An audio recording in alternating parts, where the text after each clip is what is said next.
akreditasi rumah sakit. Selamat malam. Untuk judul yang kita ambil yaitu menjamin mutu dan keselamatan pasien melalui akreditasi rumah sakit.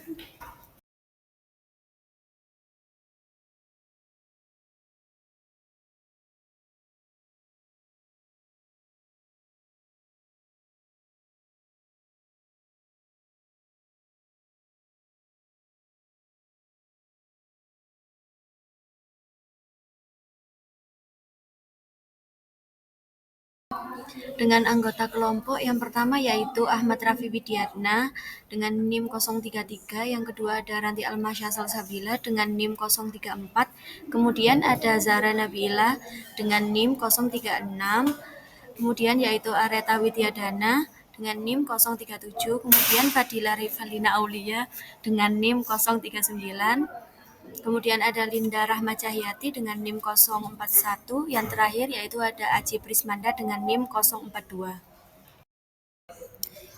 Baik, yang pertama yaitu mengenai pengertian akreditasi rumah sakit.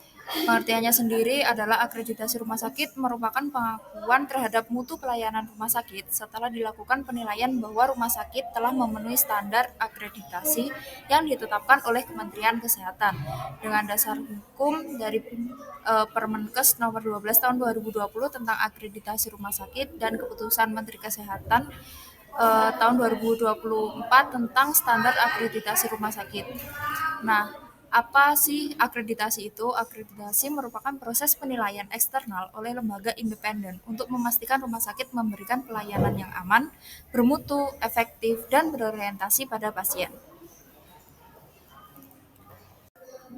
Tujuan dari akreditasi rumah sakit yaitu yang pertama meningkatkan mutu dan keselamatan pasien di rumah sakit.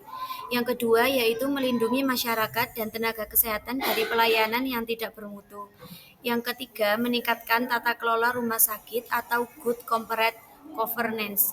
Yang keempat yaitu meningkatkan tata kelola klinis. Yang terakhir yaitu mendukung program kesehatan nasional dan kerjasama dengan BPJS Kesehatan. Untuk manfaat dari akreditasi rumah sakit, yang pertama untuk memberi kepercayaan masyarakat terhadap mutu layanan rumah sakit. Yang kedua, untuk menjamin keselamatan pasien. Yang ketiga, menjadi dasar kerja sama dengan BPJS Kesehatan. Yang keempat, yaitu untuk memberi perlindungan hukum bagi pasien dan tenaga kesehatan. Yang terakhir, untuk meningkatkan efisiensi manajemen dan budaya mutu di lingkungan rumah sakit. Selanjutnya ada standar akreditasi rumah sakit secara garis besar. Yang pertama ada kelompok manajemen rumah sakit yang terdiri dari tata kelola rumah sakit atau TKRS, kemudian ada kualifikasi dan pendidikan staf atau KPS, kemudian ada manajemen fasilitas dan keselamatan atau MFK, kemudian ada peningkatan mutu dan keselamatan pasien atau PMKP, kemudian ada manajemen rekam medik dan informasi kesehatan atau MRMIK, kemudian pencegahan dan pengendalian infeksi atau PPI, dan yang terakhir ada pendidikan dalam pelayanan kesehatan atau PPK. Kemudian yang kedua ada kelompok pelayanan berfokus pada pasien. Yang pertama terdiri dari akses dan kontinuitas pelayanan atau AKP, kemudian ada hak pasien dan keluarga atau HPK, kemudian ada pengkajian pasien atau PP, kemudian ada pelayanan dan asuhan pasien atau PAP, kemudian ada pelayanan anestesi dan bedah atau PAB, kemudian ada pelayanan kefarmasian dan penggunaan obat atau PKPO, dan yang terakhir ada komunikasi dan edukasi atau KE. Kemudian yang ketiga ada kelompok sasaran keselamatan pasien atau SKP, dan kemudian yang terakhir yang keempat yaitu kelompok program nasional atau Proknas.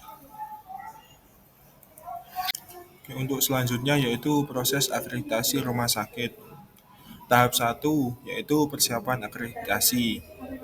Yang perlu dipersiapkan yaitu rumah sakit menyiapkan dokumen pelayanan, perizinan, dan sumber daya. Yang kedua, melakukan penilaian mandiri terhadap pemenuhan standar, mengajukan permohonan survei ke lembaga akreditasi, misalnya KARS, LARS, LAMKES. Selanjutnya untuk tahap 2 yaitu pelaksanaan penilaian. Yang pertama yaitu persiapan dan penjelasan survei oleh lembaga akreditasi. Yang kedua yaitu pemeriksaan dokumen pelayanan, regulasi, SOP, dan bukti pelaksanaan. Yang ketiga, telusur dan kunjungan lapangan berupa observasi, wawancara, atau simulasi. Yang keempat, penilaian elemen standar yang terdiri dari skor 0 sampai 10. Yang kelima, penutupan yang berisi surveyor memberikan umpan balik awal.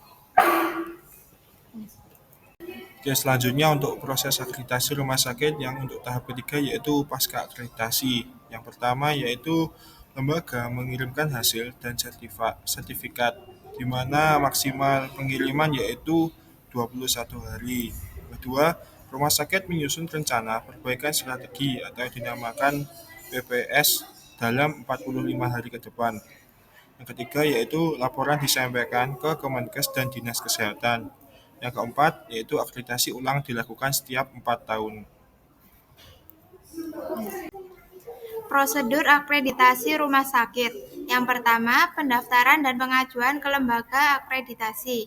Yang kedua, verifikasi dokumen dan kesiapan rumah sakit. Yang ketiga, penjadwalan survei oleh lembaga akreditasi. Yang keempat, pelaksanaan survei daring maupun luring.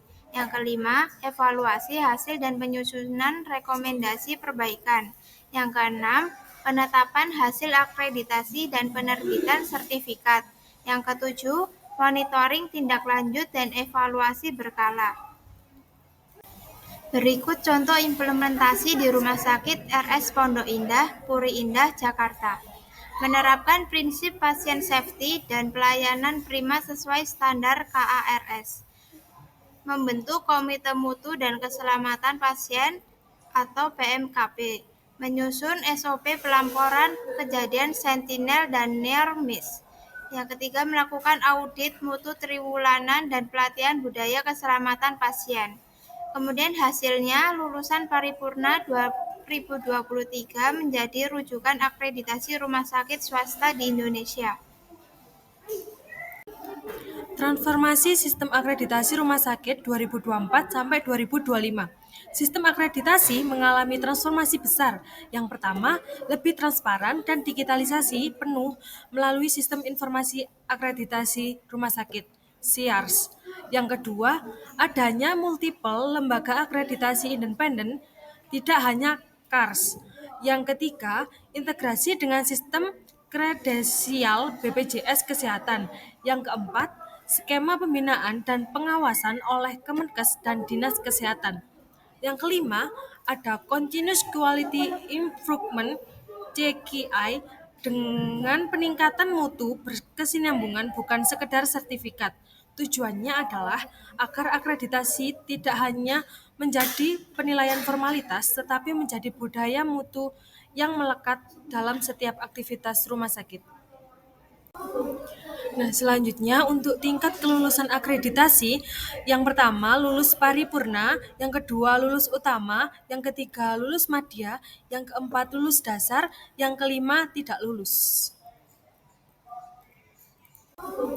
Nah, selanjutnya untuk tingkat kelulusan akreditasi, yang pertama lulus paripurna. Yang selanjutnya yaitu kesimpulan. Akreditasi rumah sakit merupakan proses penilaian eksternal yang dilakukan oleh lembaga independen untuk memastikan bahwa rumah sakit memberikan pelayanan yang aman, bermutu, efektif, dan juga berorientasi pada pasien. Tujuan utama akreditasi adalah meningkatkan mutu pelayanan dan keselamatan pasien, memperkuat tata kelola manajemen dan klinis, serta menumbuhkan budaya mutu di seluruh aspek pelayanan rumah sakit.